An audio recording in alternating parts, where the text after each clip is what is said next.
Certo, este é o EUA, este é o Irã. Então vamos olhar para a escada de escalada deles. A primeira coisa que os Estados Unidos fazem, claro, é algo chamado decapitação. O que é decapitação? Decapitação é tipo, eu simplesmente mato seus líderes, você não tem mais líderes e por isso você não sabe o que fazer e então você se rende, certo? Essa é a primeira coisa que os EUA fizeram. Não funcionou. Então agora o que os Estados Unidos estão fazendo é atacar alvos militares, defesa aérea e bases militares, certo? Esse é o segundo passo. E a ideia é que você bate forte no exército até que eles se rendam. Mas isso também não funcionou, certo? Então, o que você faz depois, claro, é o embargo econômico, onde basicamente você impede o Irã de negociar com o mundo, certo? Impede o Irã de vender petróleo para a China, basicamente bloqueando os mares. E a ideia aqui é que se o governo não tiver dinheiro para pagar seus soldados, os soldados simplesmente não vão lutar, certo? Mas isso não funcionou. Mas isso também não está funcionando. Então, o que você faz, é claro, é atacar a infraestrutura civil. Ok? Que é basicamente água e óleo. Então talvez você tenha visto as notícias de que os israelenses atacaram um depósito de petróleo em Teherã. E agora, se você olhar para uma foto de Teherã, verá que está tudo preto. E isso é um crime de guerra, ou seja, viola o direito internacional porque se trata de um ataque contra civis.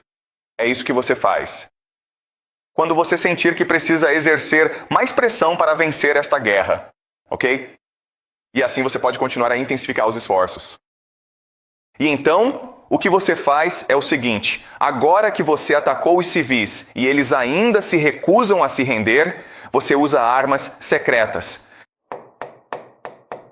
As armas secretas podem ser mísseis avançados que ninguém jamais viu antes, ok? E o objetivo dessas armas secretas é assustar as pessoas e dizer: vejam como somos dominantes, entenderam?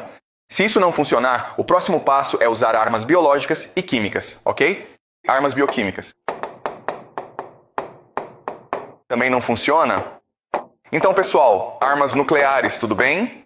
Portanto, o que é realmente importante entendermos é que é preciso seguir essa escala de escalada se você pretende usar armas nucleares. E a realidade é que, em primeiro lugar, não vimos armas secretas, não vimos armas bioquímicas. E, portanto, as armas nucleares vêm depois, certo? A menos que eu veja armas bioquímicas sendo usadas, me recuso a acreditar que armas nucleares estão em consideração, certo? Certo, então acho que estamos aqui, que é o início dos ataques à infraestrutura civil. Mas já estamos vendo argumentos no sistema político americano contra o uso de armas contra civis. O motivo é que, ao fazer isso, ao destruir a infraestrutura civil, você une o povo em torno do governo. Porque a ideia é usar ataques aéreos para separar o governo do povo, e assim o povo derrubará o governo. Essa é a ideia.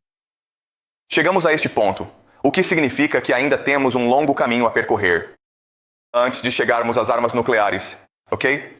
Tudo bem. Vamos agora analisar a escalada do conflito iraniano. O que está acontecendo é que, no início, o Irã faz duas coisas principais, certo? A primeira é atacar alvos militares, certo? E basicamente o que eles estão mirando são os sistemas de radar e defesas aéreas do ZO.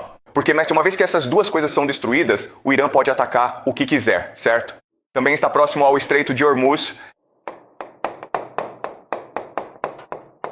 certo?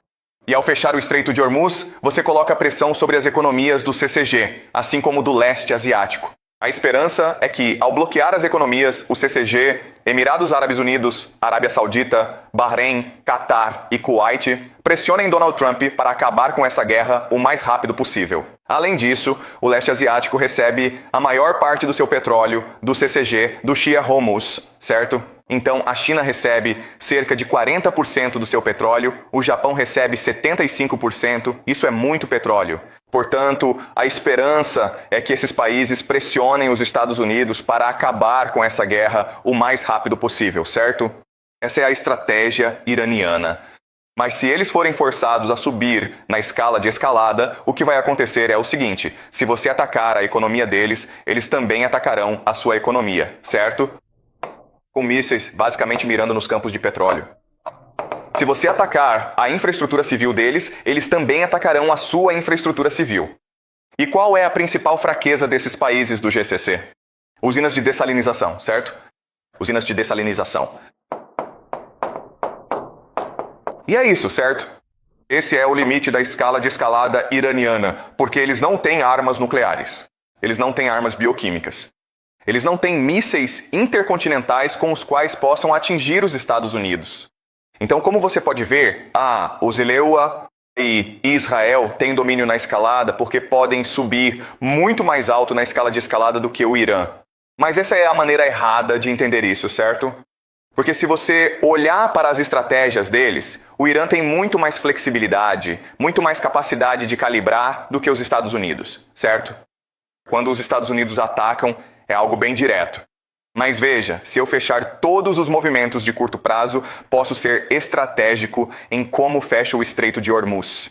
Por exemplo, se você for um navio chinês, eu deixo você passar.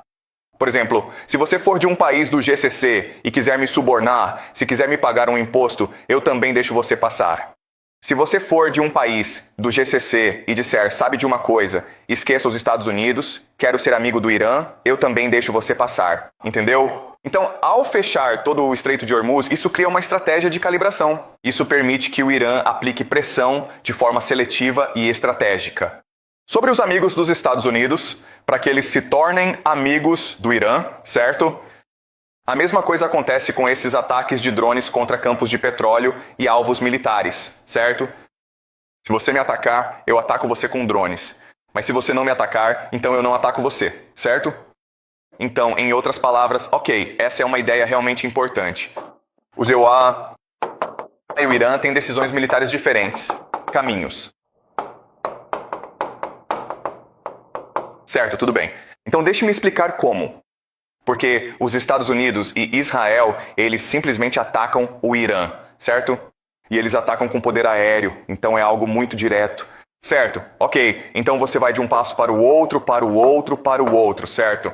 Essa é a clássica escada de escalada. O Irã não é assim. A árvore de decisão deles é diferente, certo? Porque a estratégia deles é forçar os Estados Unidos a admitir derrota e recuar do GCC. Fechar as bases militares no Oriente Médio. Assim, o Irã teria controle sobre o Estreito de Hormuz e, portanto, poderia controlar todo o comércio mundial. Então essa é a estratégia. Portanto, essa estratégia significa que você tem opções diferentes. Suas opções são atacar Israel, alvos militares, alvos civis, Tel Aviv. Então, eu não quero gastar muito tempo nisso, mas como você pode ver, se pensar bem, o Irã pode ser muito mais seletivo em seus alvos do que os Estados Unidos e Israel. E, portanto, as opções que ele tem são muito mais diversas, o que dá ao Irã o controle da escalada da situação. Vocês entenderam isso? Certo, então vamos ver por que o Irã tem vantagens na escada de escalada, ok? Entre os Estados Unidos e o Irã. A primeira e mais significativa diferença é que o Irã é extremamente ativo no cenário global, enquanto os EUA são passivos. Outra coisa é, voltando ao exemplo do valentão, em que o valentão precisa manter sua credibilidade. Ele precisa mostrar que é mais poderoso do que as outras crianças, certo? Então, se você o provocar, ele não tem escolha a não ser te bater, certo? Mas você, o garoto de azul, pode escolher se vai provocá-lo ou não. Você pode escolher o momento de provocá-lo. Portanto, você é ativo, certo? A segunda grande diferença é que o Irã tem uma estratégia clara. Ele sabe o que quer alcançar e sabe como alcançar o que deseja. Lembrem-se, o que o Irã quer é controle, medidas de sobrevivência e a saída dos Estados Unidos do Oriente Médio.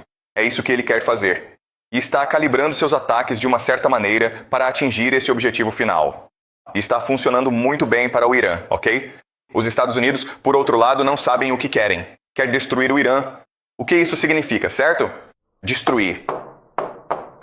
Isso pode significar uma mudança de regime.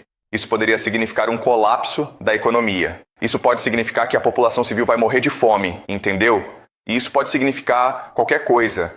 Mas, como há tanta ambiguidade, tanta confusão sobre o que isso significa, acaba confundindo toda a estratégia militar, não é? E por último, claro, o Irã é flexível. E os Estados Unidos são inflexíveis. Ok? Assim, ao estudarmos a escalada do conflito, descobrimos que o Irã possui muito mais vantagens do que os Estados Unidos. Ok? Tudo bem. Então, o que isso significa? Tudo bem. Significa que o Irã provavelmente vencerá esta guerra no final das contas. Mas mudanças drásticas precisam ocorrer em sua sociedade para que ela vença essa guerra. Certo? Então, lembre-se, para vencer uma luta, você precisa de 3 coisas: foco, clareza e determinação.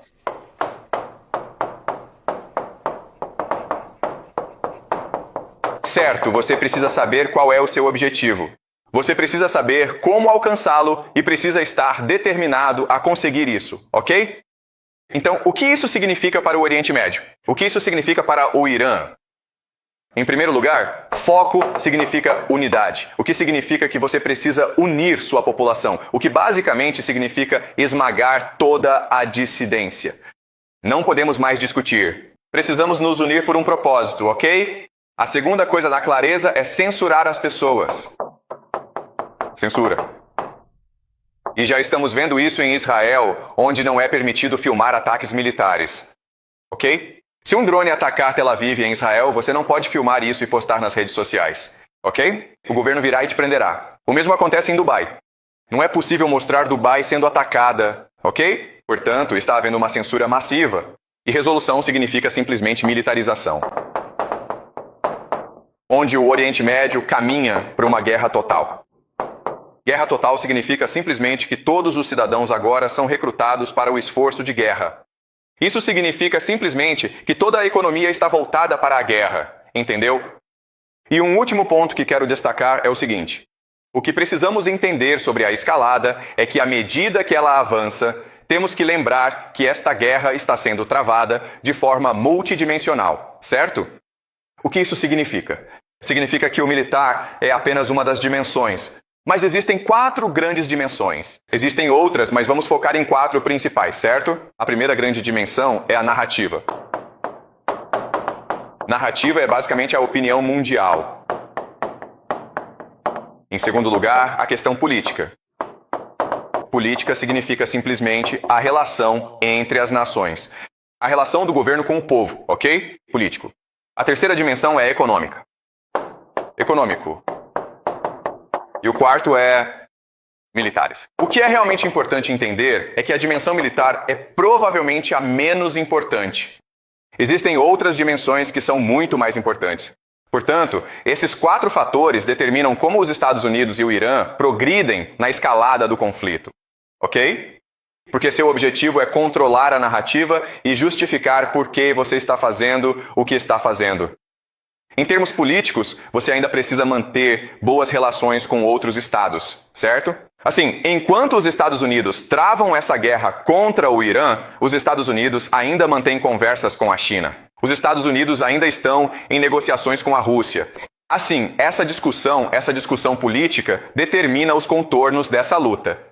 Em termos econômicos, isso significa que enquanto essa luta ainda está acontecendo, as nações continuam negociando entre si. E isso influencia a forma como as forças armadas são combatidas. Faz sentido? Eu sei que isso é muito complicado, mas você precisa entender o quão complicada é a guerra. Não é tão simples quanto dizer, sabe de uma coisa? Vamos detonar aquele cara com uma bomba nuclear. Não funciona dessa forma. Existem muitas restrições, há muitos fatores e muitas partes interessadas envolvidas para restringir o uso de armas nucleares.